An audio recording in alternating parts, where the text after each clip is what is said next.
চেয়ারে বসে নামাজ হবে না। চেয়ার হচ্ছে টাটাসের জিনিস, চেয়ার হচ্ছে স্টাইলের জিনিস। সারা বাজার ঘুরে এসে মসজিদে চেয়ারে বসে নামাজ পড়ছে, নিচেই বসে পড়ো। তুমি যদি বসে পড়তে না পারো, তুমি দেয়ালে ঠ্যাস দিয়ে নামাজ পড়ো, কিন্তু চেয়ারে বসে নামাজ পড়া যাবে না। চেয়ার হচ্ছে ইংরেজদের, টাটাসের।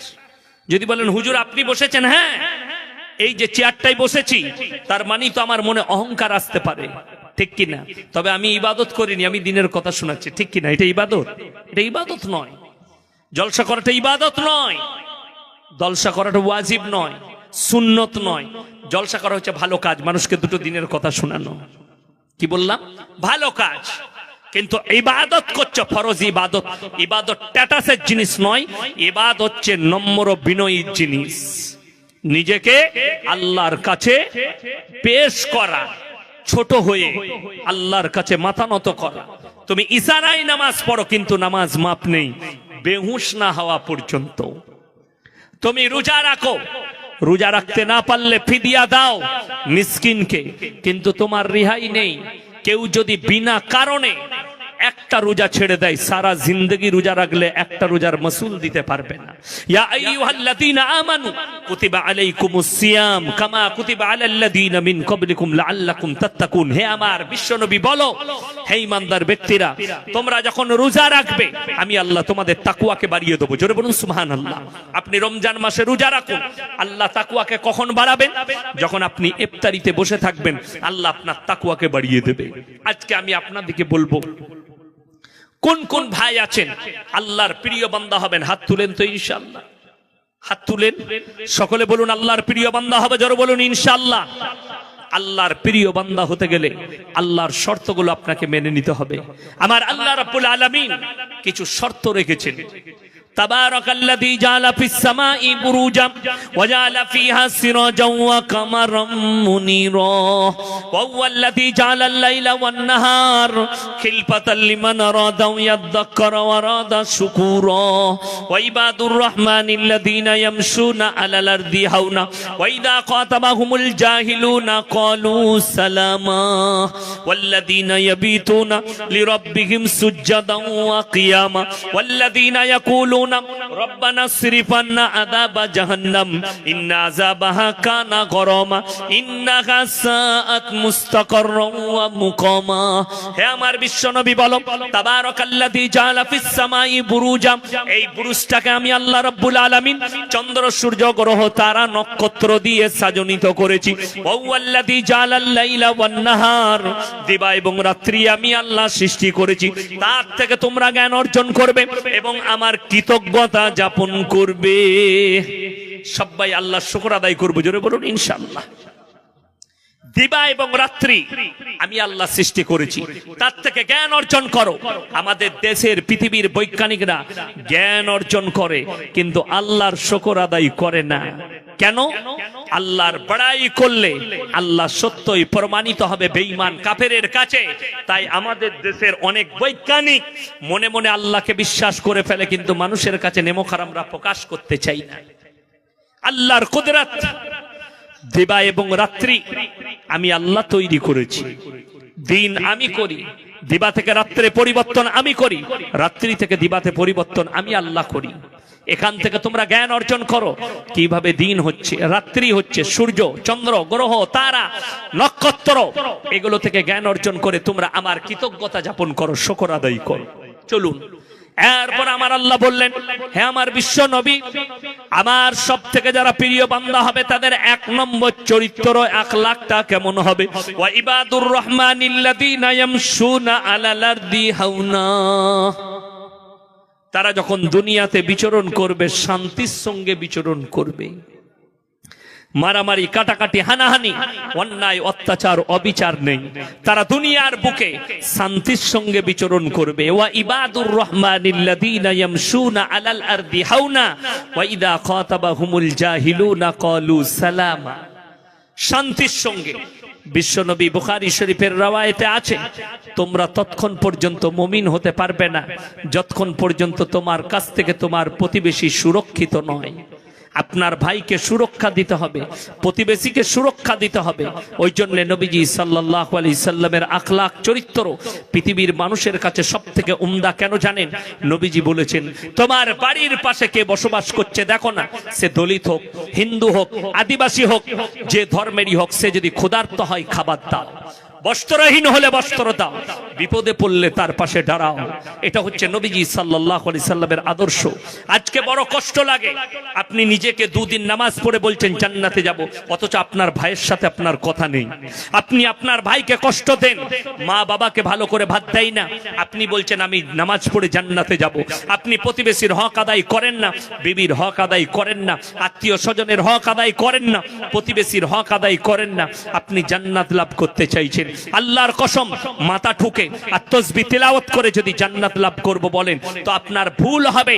নামাজ হচ্ছে আল্লাহর হক, রোজা হচ্ছে আল্লাহর হক, তাসবিহ তিলাওয়াত হচ্ছে আল্লাহর হক। এখানে যদি কোনো ভুল হয় আমার আল্লাহ ইচ্ছা করলে ক্ষমা করবেন, কিন্তু কেউ যদি বান্দার হক মেরে নেয় আমার আল্লাহ ক্ষমা করবেন না, বান্দা না ক্ষমা করলে। ওই জন্য শুনে নেন, অনেক বাচ্চারা ভাবে, অনেক যুবকরা শোনো, কেউ যদি মনে মনে ভাবেন আমার বাবা মাকে আমি ভাত দেবো না, এই জন্যই আমার বাবা মা আমাকে কিছুই দেয়নি, আবার বাবা মা একটাও আমাকে কি দেয়নি, একটা পর্যন্ত আমাকে এক কাটা জায়গা পর্যন্ত দেয়নি, সব আমার ভাইকে দিয়েছে। শুনেলেন, অনেক বাবা মা ভাবেন ছেলে আমার হক আদায় করেনি, তাকে আল্লাহর কাছে হিসেব দিতে হবে। ইয়েস, আপনার ছেলেকে আল্লাহর কাছে হিসেব দিতে হবে, কিন্তু ওই বাবা মারা শোনো, যারা নিজেদের সন্তানকে দুই দুই করে, একটা ছেলেকে বেশি দেয় আর একটা ছেলেকে কম দেয়, এই বাম্মারাও কিয়ামতের দিনে পাকড়াও হয়ে যাবে, আপনি রেহাই পাবেন না। যেহেতু আপনি একজনের হক মেরে আর একজনকে দিতে গেছেন। আপনার ছেলে আপনাকে ভাত না দিলেও আপনি তার হক আদায় করুন, সে যদি হক আদায় না করে সে আল্লাহর কাছে জবাবদিহি করবে, আপনি আপনার জবাবদিহি করবেন। সকলে আমল করবো, জোরে বলুন ইনশাআল্লাহ। আমার ছেলে আমাকে না দেখ, আপনি হক আদায় করুন। আমার আব্বা আমাকে এক কাঠা জায়গা যদি না দেয়, তারপরও আমি বাবা মায়ের হক আদায় করব, বাবা মার সঙ্গে ভালো ব্যবহার করব, বাবা মার খিদমত করব। কেন? জান্নাত পাবার লাভে, জান্নাতের উত্তর অধিকারী হবার জন্য বাবা মার সঙ্গে ভালো ব্যবহার করুন। চলুন আমার ভাই আরো একটু আগে চলুন, আপনাদেরকে বুঝিয়ে দিই। ওয়াইদা খাতাবাহুমুল জাহিলুনা ক্বালু সালামা। হে আমার বিশ্ব নবী, আর বলো, আমার যারা প্রিয় বান্দা হবে তাদের দ্বিতীয় নম্বর আখলাক চরিত্রটা বলে দাও। তাদের দ্বিতীয় নম্বর আখলাক চরিত্রটা কেমন হবে? আমার আল্লাহ রাব্বুল আলামিন বললেন, যখন তোমরা মূর্খদের সঙ্গে তোমরা তর্ক বিতর্ক করো না। রাস্তায় যদি কোনো মূর্খ তোমার সঙ্গে তর্ক করে, তোমরা সালাম জানিয়ে সাইড কেটে পালিয়ে যাও। আসসালামু আলাইকুম পরে কথা বলবো, এখন আমাদের সময় নেই। সাইড কেটে পালিয়ে যাও। যার ইসলাম সম্পর্কে জ্ঞান নেই, যার কোরআন সম্পর্কে জ্ঞান নেই, যার দিন সম্পর্কে জ্ঞান নেই, যার আমার রব সম্পর্কে জ্ঞান নেই, তাদের কাছ থেকে তোমরা সাইড কেটে পালিয়ে যাও। আসসালামু আলাইকুম পরে কথা বলবো ভাই, এখন কথা বলার সময় নেই। এটা হচ্ছে যারা আল্লাহর প্রিয় বান্দা হবে তাদের আখলাক। 2 নম্বর। তৃতীয় নম্বর, ওয়াল্লাযীনা ইয়াবিতুনা লিরাব্বিহিম সুজদান ওয়া কিয়ামা। আমার প্রিয় বান্দা তৃতীয় নম্বর আখলাক হচ্ছে তারা রাত জেগে কেঁদে কেঁদে আমার ইবাদতে রাত যাপন করে। আপনি রাত জাগবেন, কেমন করে জাগবেন? এখানে একটা প্রশ্ন এসছে, শবে বরাত পালন করা যাবে কি? কেউ প্রশ্ন করেছেন। যাই হোক, আমি আপনাদেরকে বলি, শবে বারাত তাদের জন্য যারা 365 দিন 5 ওয়াক্তের নামাজ পড়ে। কথা বুঝে এসছে না? আসেনি? শবে কদর তাদের জন্য যারা রমজান মাসে 30টা রোজা রাখে, 30 দিন তাহাজ্জুদের নামাজ পড়ে। 365 দিন যারা নামাজি এবং 365 দিন যারা তাহাজ্জুদ গুজার, তাদের জন্য শবে কদর, তাদের জন্য শবে বারাত। আমাদের দেশে বর্তমানে একটা ফ্যাশন উঠেছে, শবে বরাতের রাত্রিতে কলকাতা, 2 24 পরগনা, হাওড়া, হুগলি, মেদিনীপুর রাতের বেলায় উঠে আপনার রাত 9টা থেকে সারা রাত জাগরণ হয়। হয় না? হয় না? রাত জাগরণ, সাদা জামা, সাদা পাঞ্জাবি, আতর টুপি লাগিয়ে সারা রাত জাগরণ চলছে। একবারে বিড়ি খাচ্ছে, সিগারেট খাচ্ছে, পান খাচ্ছে, কবরস্থানে যাচ্ছে, জিয়ারত করছে, মসজিদে এসে মাথা ঠুকছে। সকালবেলায় তারা কি বলে জানেন? আবে আমরা নামাজ পড়ছিলাম, হুজুর ঘুমাচ্ছিল। ইমাম সাহেব ঘুমাচ্ছিল। ইমাম সাহেব তোদের মতো নামাজ পড়ে না, তোরা তো পাইকিরি নামাজি। কি নামাজি বললাম? পাইকিরি, এক রাতের নামাজি। তারপরের দিন জোহর থেকে মাল কটাকে এক টাকাও খুঁজে পাওয়া যাবে না। যারা আসল নামাজি হবে, শোনো, সারা রাত জাগরণ নয়। এখানে বললাম আমার আল্লাহ বললেন ওয়াল্লাযীনা ইয়াবিতুনা লিরাব্বিহিম সুজ্জাদান ওয়া কিয়ামা। আমার প্রিয় বান্দাদের আর একটা বড় আখলাক, তারা রাত জেগে কেঁদে কেঁদে আমার ইবাদতে রাত যাপন করে। রাতটা জাগবেন কেমন করে শুনেলেন। আমার আল্লাহ রাব্বুল আলামিন কোরআনে প্রথমেই প্রশংসা করলেন নিজের নবীর। জোরে বলুন সুবহানাল্লাহ। কি প্রশংসা করলেন? ইয়া আইয়ুহাল মুযাম্মিল কুমিল লাইলা ইল্লা কালিলা নিসফাহু আও ইনকুস মিনহু কালিলা আও জিদ আলাইহি ওয়ারাত্তিলিল কুরআনা তারতিলা। হে আমার বিশ্ব নবী, ইয়া আইয়ুহাল মুযাম্মিল, তুমি যখন কম্বল আবৃত্তি করো, কম্বল গায়ে দাও, আর যখন মেম্বারে বসো, পৃথিবীর কোন রাজা বাদশাকে এত সুন্দর লাগে না, আপনাকে মেম্বারে এত সুন্দর লাগে। আপনাকে এত সুন্দর লাগে মেম্বারে বসলে আর কম্বল গায়ে দিলে। জোরে একবার বলুন সুবহানাল্লাহ। আমার আল্লাহ নিজে তারিফ করলেন নিজের নবীর। তারপরে বললেন কুমিল লাইলা ইল্লা কালিলা, উঠে পড়ুন।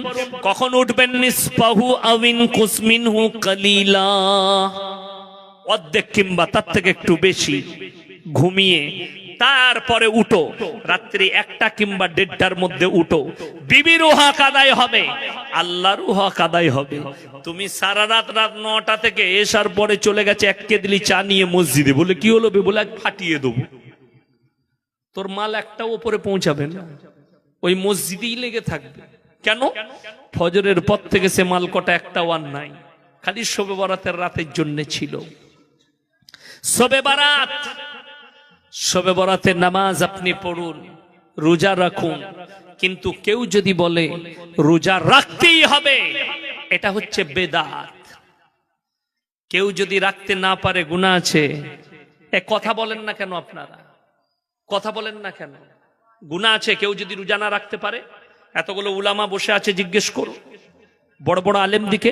কেউ যদি বলে রোজা না রাখতে পারলে গুনাহ হবে, সেই মৌলবীর জুতোর মালা পরে আমি পশ্চিম বাংলায় বয়ান করবো, 24 পরগনার মাটিতে চ্যালেঞ্জ ছুড়লাম। কেউ যদি রাখে আলহামদুলিল্লাহ নেকি পাবে, কেউ যদি রাখতে না পারে কোনো গুনাহ নেই। শবে বরাতের নামাজ যদি কেউ পড়ে আলহামদুলিল্লাহ প্রচুর নেকি আছে, কেউ যদি না পড়তে পারে কোনো পাপ নেই, যেহেতু নফল ইবাদত। কি ইবাদত বললাম? নফল ইবাদত। এটা তাকে শুনেলেন, মায়েরা শুনছেন। প্রতি মাসের চাঁদে মায়েরা রোজা রাখে না রাখে না? নফল রোজা মায়েরা রাখে। যে মায়েরা নফল রোজা রাখেন, মাসলাই আছে, তারা স্বামীর কাছ থেকে জিজ্ঞাসা করে রাখবে। কালকে রোজা রাখবো, স্বামী যদি বলে কালকে রেখো না পরশু রাখবে, তার জন্য আর রোজা রাখা যাবে না। যদি রোজা রাখে সেই মেয়েটা পাপী। হাদিস বলছে, মাসলা বলছে। তাহলে বুঝেলেন নফল ইবাদতের তাকিদ কতটা। স্বামীর কাছে অর্ডার নিয়ে রোজা রাখতে হবে একটা মেয়েকে। আর আপনি যদি বলেন শবে বরাতে কেউ যদি রোজা রাখতে না পারে সে গুনাহগার, আপনি পাপী, আপনি গুনাহগার। আমাদের দেশে একটা প্রচলন আছে, শবে বরাতের দিনে বোম ফাটানো। আপনাদের এলাকায় ফাটে না? অনেক গ্রামে বোম ফাটে। আমাদের বর্তমানে অনেক গ্রামে বোম ফাটে। মনে হচ্ছে কারগিলের যুদ্ধ চলছে। তাদেরকে জিজ্ঞেস করুন কোথায় পেলি, তারা জানে না। বাপ দাদরা করতো, ওরা করছে। বড় কষ্ট লাগে। আমাদের মতো মৌলবীকে গালি দেয় ফেসবুকে, হোয়াটসঅ্যাপে, এগুলো বললে মানুষ গালি দেয়। শুধু তাই নয়, শবে বরাতের দিনে মোমবাতি দিয়া ঘরেতে। তাকে জিজ্ঞেস করো কোন হাদিসে আছে, নবীজির কোন আখলাকে পেলে, সাহাবীর কোন চরিত্রে পেলে? না, নেই। আমাদের দেশের অমুসলিম ভাইরা দেওয়ালিতে মোমবাতি জ্বালায়, লাইট জ্বালায়। তুমি শবে বরাতে জ্বালাও, পার্থক্য কিছুই নেই। তারা দেওয়ালিতে বোম ফাটায়, তুমি শবে বরাতে ফাটাও, পার্থক্য কিছুই নেই। আমি বললে খারাপ মৌলবি, বড় কষ্ট লাগে। আখলাক, চরিত্র, তুমি আগে নিজেকে জিজ্ঞেস করো, নিজের পরিবারকে। তোমার জানা মতো একটা মৌলবিকে ভালো করে স্টাডি করে জিজ্ঞেস করো, আপনি যেটা, আমরা যেটা করছি এটা ঠিক কিনা। আপনি নামাজ পড়ুন। কে বললো নামাজ পড়তে পাবেন না? অবশ্যই পাবেন। শবে বরাতে নামাজ পড়ুন, রোজা রাখুন। কিন্তু আপনি যদি বলেন রাখতেই হবে, পড়তেই হবে, তাহলে কিন্তু একদম গুনাহ। বেদাত, ফরজ নয়, ওয়াজিব নয়, সুন্নত নয়, নফল ইবাদত। আপনি করতে পারেন, অসুবিধা নেই, ভালো নেকি পাবেন, কোনো অসুবিধা নেই। আমাদের দেশে আমি একটা জলসাই বলেছি, ফুরফুরার মেজ হুজুর পীর কেবলা রহমতুল্লাহ আলাইহি তিনার ওসিয়ত নামায় লিখেছে, বাবা কিয়াম নিয়ে মারামারি করো না, মুস্তাহানান জিনিস কেউ করলে ভালো, না করলে কোনো দোষের নেই, তিনার ওসিয়ত নামায়। আর তাদের মান্যওয়ালারা ফরজ করেছে, ফরজ মারামারি করে, বড় কষ্ট লাগে। যারা হাজি আছে তারা জানে আমাদের দেশে স্টেজে মারামারি হয়, মসজিদে মারামারি হয়, মাদ্রাসায় মারামারি হয়, কি নিয়ে? হাত বাঁধা নিয়ে, দোয়া করা নিয়ে, হাত তোলা নিয়ে, হাত নামানো নিয়ে, কিয়াম করা নিয়ে, কিন্তু কোনোদিন মারামারি হয়নি ফরজ নামাজ নিয়ে। কথাটা বুঝতে পেরেছেন না পারেননি? আমি খুব গুদা বাংলায় বুঝাচ্ছি।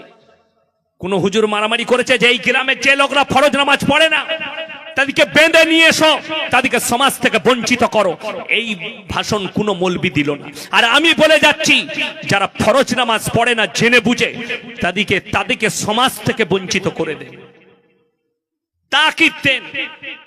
কেউ যদি নামাজ ছেড়ে দেয়, আমার নবীজি সাল্লাল্লাহু আলাইহি সাল্লাম বুখারী শরীফের হাদিসে আছে, যার নামাজ নেই তার ইসলাম নেই। আমাদের দেশের লোক নামাজ নিয়ে মাথা ঘামায় না, যে জিনিসগুলো নিয়ে মাথা ঘামানো নাই সেগুলো নিয়ে মারামারি করে, বড় কষ্ট লাগে। ওদিকে বলো, আমার কষ্ট হয়েছে কালকে 24 পরগনায়, আমি নাম করব না জায়গা, আমি জলসায় আছি, আমার নাম শুনেছে, নাম শোনার পরে বলছে ওই হারামখোর লোককে দাওয়াত দিয়েছো। তিনি একজন হুজুর, আমি সম্মান করি, ভালোবাসি, নাম আমি করব না। তিনি বলেছেন আমার 9টা থেকে 11টা ছিল, বলে ওই টাইমে হবে না, আমি বলবো আমার আরো একটা জলসা আছে। 2 ঘন্টা আগে বলছেন এই কথাটা। আমি বললাম ভালো মানুষের ছেলে, অলির বেটা, উনাদিকে দেন, আমরা তো খারাপ লোকের সন্তান, খারাপ মানুষ, আমাকে লাস্টে দিবে। আমি বললাম আমি মাদ্রাসা যাব, ক্লাস করব, বাবা আমাকে 12টার মধ্যে ছাড়বেন। 11টা থেকে 12টার মধ্যে, আমি 12টায় শেষ করেছি। জানেন কি বলেছে?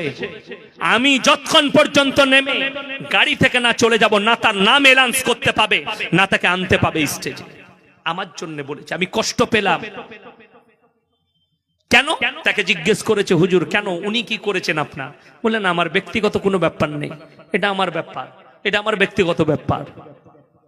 আসল কথা কি জানেন?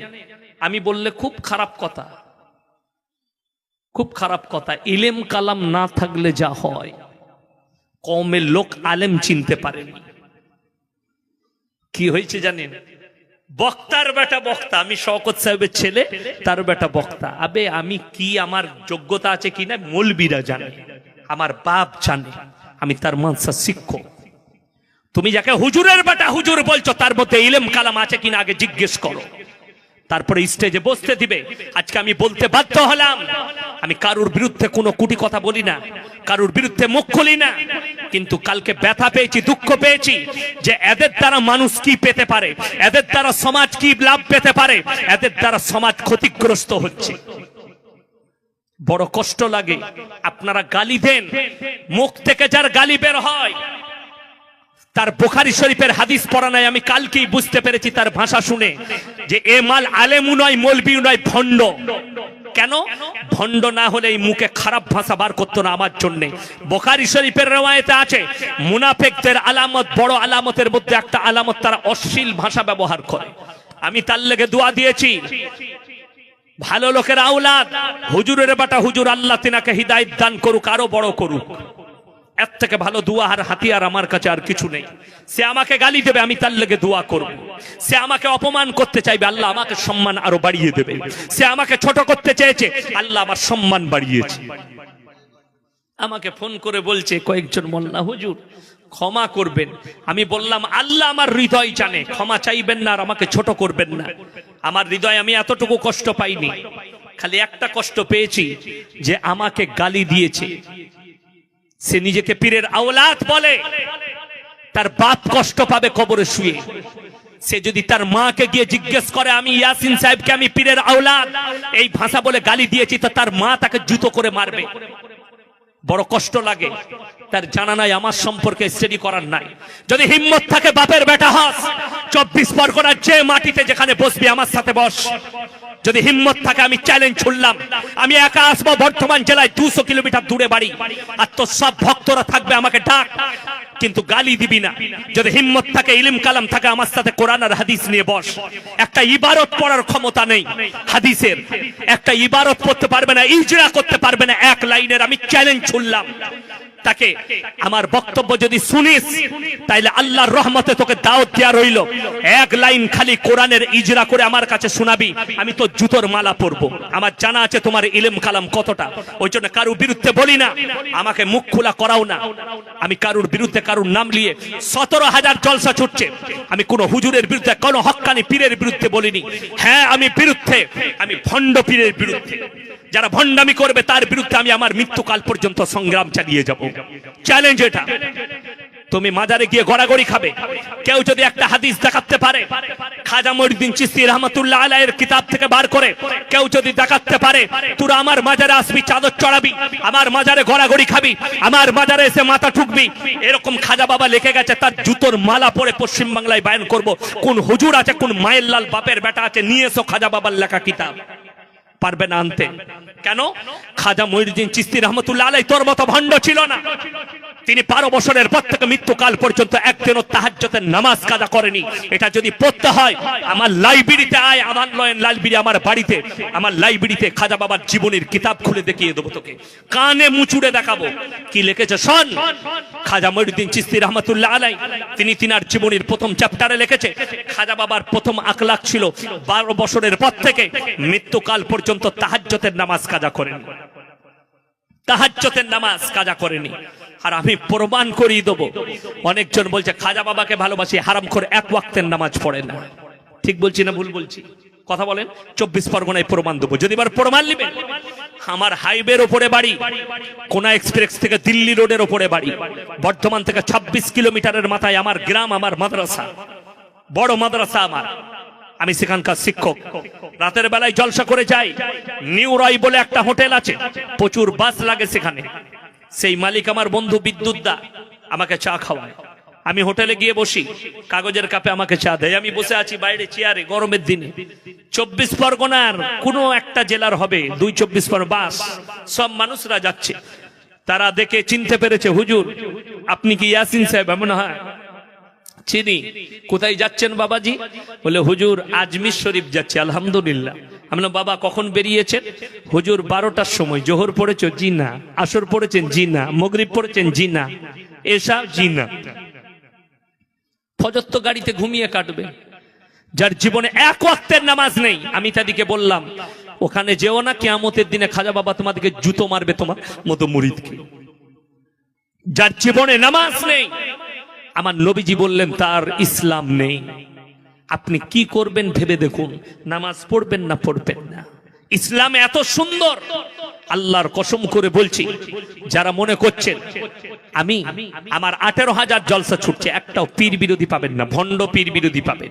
যারা জানতে চান আমার গাড়িতে চাপুন, আমি আমার মাদ্রাসায় নিয়ে গিয়ে মেহমানদারি করাবো, আমার এলাকায় নিয়ে গিয়ে কালকে দেখাবো। মাজারে বসে আছে হারামখোর, মুখেতে দাড়ি নেই, চাদর টাঙ্গিয়ে বসে আছে মাজারে, এক ওয়াক্তের নামাজ এমনকি জুম্মা পর্যন্ত পড়ে না। কালকে জুম্মার দিন, চলুন আমার গাড়িতে দেখিয়ে দেবো। মাজারে বসে আছে হারামখোর, জুম্মা পড়তে যায়, হারামখোর জুম্মা পড়ে না, পিশাব করে পানি লাই না। লোকরা তাদেরকে অলি বলে মনে করছে। আমি হচ্ছে এটার বিরুদ্ধে। তুমি খাজা বাবার মাদারের চাদর চড়াবে, তোমার ঘরের পাশে তোমার চাচির একটা চাদর নাই, তাকে চাদর কিনে দে। খাজা বাবাকে ঠান্ডা লাগেনি, তোর চাচিকে ঠান্ডা লেগেছে, তার থেকে অনেক বেশি নেকি পাবি, অনেক বেশি নেকি পাবি। আমার ভাই, আমি কারুর বিরোধী নয়, কারুর সম্মানহানি আমার কাছে নেই, কিন্তু আমার বলতে চাই আমার মুসলমান ভাই, তোমরা নিজেদের ব্রেনকে খোলো, চোখকে খোলো। শিরক আর বেদাত থেকে আল্লাহর কাছে যতগুলো পাপ আছে, সব থেকে বড় পাপ হচ্ছে শিরকের পাপ। ইন্না শিরকা লাযুলমুন আযীম। আমি আল্লাহ ইচ্ছা করলে সব গুনাহ ক্ষমা করে দেব, কিন্তু শিরকের গুনাহ আমি জীবনে ক্ষমা করব না। বড় কষ্ট লাগে গজল গেয়ে আর খালি দরুদ পড়ে সময় কাটাচ্ছ, একটা কোরআন হাদিস একটা মানুষকে হিদায়েতের কথা বলতে পারো না। আর তুমি বলছো এই হুজুর নোংরা, এ হারামির বাচ্চা বলছো আমাকে? তোমার লজ্জা হওয়া দরকার যে মানুষ তোমাদেরকে দাওয়াত দেয় খালি তোমাদের বাপ দাদর কারণে, তোমাদের বাপ দাদর সম্মানে দেয়, নালে তোমাদের ইলম কালামকে যাচাই করলে তোমাদেরকে পাতে বসতে নিবে না। তোমাদের ভাষার ব্যবহার আমাদের মতো মৌলবীর মুখ থেকে জীবনে গালি বের হবে না, উলামায়ে দেওবন্দের মুখ থেকে জীবনে গালি বের হবে না। আমার বাবা মা আমাকে গালি দিয়া শিখায়নি, মানুষকে সম্মান দিয়া শিখিয়েছে। আমি ছোট হয়েছি, আমার জীবনী হিসাবে আমার কত সাথী আছে জানেন? গুজরাট থেকে আপনার ইউপি থেকে শুরু করে গুজরাট পর্যন্ত কতগুলো সাথী আছে। আজও পর্যন্ত ছোট হয়েছিলাম। আমি যদি কাফলেতায় যাই, আমার মাদ্রাসা, আমি যেখানে জীবনের প্রথম হিফজ করেছি, মোল্লা পড়েছি, সেই মাদ্রাসা জামিয়াতুল কিরাত কাফলেতা, আমার উস্তাদে মাহতারাম কারি ইসমাইল বিসমিল্লাহ মাদ্রাসায় গেলে আমাকে 4 চাকা করে নিয়ে যায়, 4 চাকা করে গন্তব্যস্থলে পৌঁছে দেয়, মেহমানদারি করে। यारे हमारे बच्चे आए यासीन, चलो मस्जिद में आधा घंटा बच्चे लोग को थोड़ा नसीहत कर दो। उर्दूते बयान करा कराई, ये हमारे बच्चे हैं, गर्व करे बोलें यासीन हमारा बच्चा है। मदरसार इब्तिदाई जब मैंने शुरुआत किया तब से मेरा पास था, তখন থেকে আমার ছাত্র গর্ব করেন, ভালোবাসা দেন। কেন জানেন? এই হাতের দ্বারা আমি যখন বৃহস্পতিবার হতো, বৃহস্পতিবার রাত্রে আমি 7 থেকে 8টা শিক্ষকের পুরো সপ্তাহের জামাগুলো কাচতাম ফজর পর্যন্ত। খিদমতে খোদা মিলে রাহাতে জিন্দেগি, আমি উস্তাদদের খিদমত করেছি। আল্লাহ আমাকে দোয়া দিয়েছে, আমার আব্বাজি আমাকে দোয়া দিয়েছে, আমি খিদমত করেছি। বাবা মা, আমার উস্তাদ আর বড়দের সম্মান করা আমার আব্বা শিখিয়েছেন, আমার মা শিখিয়েছে। বড়দের সম্মান করা, বড়দিকে কখনো কুটি কথা বলো না, বড়দের সামনে ছোট হয়ে কথা বলবে। বড় কষ্ট লাগে, যারা বড় মানুষের সন্তান হবে তাদের মুখ দিয়ে কখনো অশ্লীল ভাষা বেরোবে না। আমি যদি মোবাইল খুলে দেখাই, এখনই শোনাই আপনাদিকে, বলছে আমি অমুক মৌলবি, আমি প্রকাশ করতে পারিনি, লজ্জায় থুকটা আমাদের উপরে ফেলবে। আমাকে অশ্লীল ভাষায় ফোনেতে মা বোন তুলে গাল দিয়েছে, অথচ সে একটা আলেম, আপনাদের 24 পরগনা, আমি নাম করব না তার। তারা নিজেদেরকে হুজুর বলে লোকের কাছে প্রকাশ করে, আমি তার নাম করতে চাই না। কেন? আমার কমিউনিটির বদনাম হবে, উলামাদের বদনাম হবে। কেন? সাধারণ লোক জানে না ওটা কাজ মৌলবি না ওটা আলেম, ওটা গায়ে মুখো হেলে না ওটা ভালো আলেম, এটা জানে না। আমাদের সমাজের লোকের তো দোষ এটাই হয়ে গেছে, যাকে থেকে বক্তা মনে করছে, যাকে থেকে মৌলবি মনে করে নিয়েছে। ওই জন্য কওমের অবস্থা এত খারাপ হচ্ছে যে অশ্লীল ভাষা আমাকে ব্যবহার করেছে, আমি প্রকাশ করতে পারবো না সমাজের সামনে। আমার মা কি অপরাধ করেছে এত গালি দিলে? আমি অপরাধ করেছি আমার মনে হচ্ছে। কারণ কি? আমার সঙ্গে তর্ক করতে পারছেন না, ভ্যাস করতে পারছেন না। ফুরফুরার একটা মেয়ে, সে বলছে আমি আলিয়া থেকে আলিমা পাস করেছি। সেই মেয়ে বলছে যে আমি মৌলবি পাস করেছি, আমি ফাজিল পাস করেছি, আমার সঙ্গে তর্ক করেছে। তারপরে পরবর্তীতে ফোন করে বলছে হুজুর আপনি এটা জলসাই বললেন। আমরা কেন বলবো না? তুমি আমাকে উত্তর দিতে পারোনি। কি বলছে জানেন? বলছে আপনি বলেছেন হযরত আদম আলাইহিস সালাতু ওয়াস সালাম 300 বছর আল্লাহর কাছে ইস্তেগফার করেছেন, কেঁদেছেন, আল্লাহ ক্ষমা করেনি। আল্লাহকে জিজ্ঞেস করলেন আল্লাহ আমি এত কাঁদলাম, ক্ষমা কেন করলেন? আল্লাহ বললেন আমার আরশে একজনের নাম লেখা আছে মুহাম্মদ, তার ওসিলা লাও, তারপরে ক্ষমা করব। আমি বললাম আমার বোন এই কোরআনের আয়াতটা কোথায় আছে, হাদিসটা কোথায় আছে, একটু আমাকে বল। তুমি যেটা বলছো এটা হাদিস হতে হবে, তা না হলে কোরআন। যদি বলো কোনো মৌলবি বলেছে সে গাঁজাখোর, হাদিস আর কোরআন হতে হবে এটা, তবে মানা যাবে, তা না হলে গাঁজাখোরি কথা বলো না। সে বললে আমার হুজুর বলেছে, আমি তোর হুজুরের বীজ মারি, তাকে ফোনে লাগা কনফারেন্সে। সে লাগাতে পারেনি বলে পরে কথা বলাবো, আজও কথা বলাতে পারেনি। 1 সপ্তাহ আগে আমাকে ফোন করে আবার বলছে আপনি এটা জলসাই বলেছেন, আপনি এটা কাজ করলেন, আমার বদনাম হচ্ছে। আমরা তোকে কে চিনে? তুই রাস্তায় ঘুরে বেড়াস? তাকে জিজ্ঞেস করেছি তুমি আলিমা? বলে আমি আলিমা পাস করেছি আলিয়া থেকে। শুনেলেন? আমি এখানে বুঝতে পারলাম আলিয়া থেকে যারা আলিমা পাস করে, ফাজিলা পাস করে, তাদের যোগ্যতা কতটা। তাকে বললাম বুখারী শরীফের হাদিস প্রথম কি? বলছে হুজুর জানি না। আমি রাখ, বুঝতে পেরে গেছি তোর যোগ্যতা কতটা আছে, তুই কেমন আলিমা পাস করেছিস। শেষকালে না পেরে অন্যজনকে দিয়ে গালি দেওয়া করাই। কেন? আমি আজকে বলেছি 1 সপ্তাহ হয়ে গেল যে আমাকে দলিল পাঠাও হাদিসের, বললে হুজুর দেবো। আজ 1 সপ্তাহ হয়ে গেল এখনো পর্যন্ত দলিল দিতে পারেনি। তাকে কিয়ামতের সকাল পর্যন্ত সময় দেয়া রইল। এটা হাদিসই নয়, কোরআনই নয়, এটা বানানো কথা, ভণ্ডদের বানানো কথা, সমাজকে গুমরা করার কথা। কখনো এই ধরনের ভাষাকে অ্যাকসেপ্ট করবেন না। আমার ভাই, অবশ্যই কথাটা মানার শুনেলেন, যে কথাটা বাস্তবের বিপরীত হবে জানবেন সে কথাটা জাল। ওই জন্য দয়া করে আল্লাহর ওয়াস্তে আজকে হাত তুলে বলুন তো 5 ওয়াক্তের নামাজি সবাই হব? জোরে বলুন ইনশাআল্লাহ। নামাজ অবশ্যই পড়বেন, কম্পালসারি নামাজ। আমার যুবক যুবতী কেউ নামাজ ছাড়বেন না। সকলকে অনুরোধ করে যাচ্ছি, নিজেদিকে শিরক আর বেদাত থেকে বাঁচান। ভালো মন্দ, কল্যাণ অকল্যাণের মালিক সকলে বলুন কে? আল্লাহ। আজকে কষ্ট লাগে আমাদের দেশের কিছু লোক, তারা নামাজ পড়ে না, তারা রোজা রাখে না। তার কারণ একটাই, পানি আছে। চেয়ারে বসে নামাজ হবে না। চেয়ার হচ্ছে স্ট্যাটাসের জিনিস, চেয়ার হচ্ছে স্টাইলের জিনিস। সারা বাজার ঘুরে এসে মসজিদে চেয়ারে বসে নামাজ পড়ছে। নিচেই বসে পড়ো। তুমি যদি বসে পড়তে না পারো, তুমি দেয়ালে ঠেস দিয়ে নামাজ পড়ো, কিন্তু চেয়ারে বসে নামাজ পড়া যাবে না। চেয়ার হচ্ছে ইংরেজদের, স্ট্যাটাসের। যদি বলেন হুজুর আপনি বসেছেন, হ্যাঁ এই যে চেয়ারটাই বসেছি, তার মানে তো আমার মনে অহংকার আসতে পারে, ঠিক কিনা? তবে আমি ইবাদত করিনি, আমি দিনের কথা শোনাচ্ছি, ঠিক কিনা? এটা ইবাদত? এটা ইবাদত নয়। জলসা করাটা ইবাদত নয়, জলসা করাটা ওয়াজিব নয়, সুন্নত নয়। জলসা করা হচ্ছে ভালো কাজ, মানুষকে দুটো দিনের কথা শোনানো। কি বললাম? ভালো কাজ। কিন্তু ইবাদত করছো, ফরজ ইবাদত। ইবাদত স্ট্যাটাসের জিনিস নয়, ইবাদত হচ্ছে নম্র বিনয়ী জিনিস।